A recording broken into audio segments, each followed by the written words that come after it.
So what is causing this, like, I guess, really soft economy? Is it just the fact that high interest rates, inflation is sort of catching up to, you know, to everything that's happening, or do you think there's something else that's happening in the background that people aren't watching?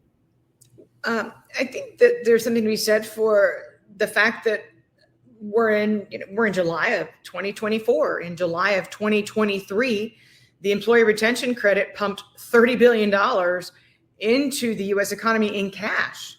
And that, of course, was extended out, that the strength of that was extended out.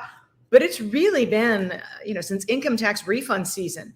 And a lot of that money was used to pay down debts. So it's been some time now that we have not seen any kinds of fiscal stimulus in an economy that had grown to be very dependent on them. The private sector has not been very dynamic. We saw last year most of the job creation that was done in the public sector and or to support the public sector, typically lower paying jobs. So I think we are at a juncture right now economically that the private sector is largely stepping back based on the fact that they're seeing demand decline, which makes perfect sense given for years after the pandemic hit, the demand was being sourced, if you will.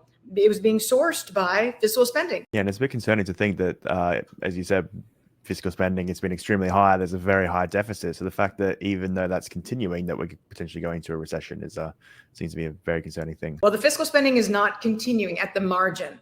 I think that's what people need to understand. There are some infrastructure funds and what have you that have yet to be deployed, but that's your typical pork barrel spending. You've got to hire unionized workers. It's going to be inefficiently spent. It's not going to act immediately in the economy. But in terms of stimulus checks, giving money directly to U.S. households, depositing into their bank accounts, it's been a long time since we had that.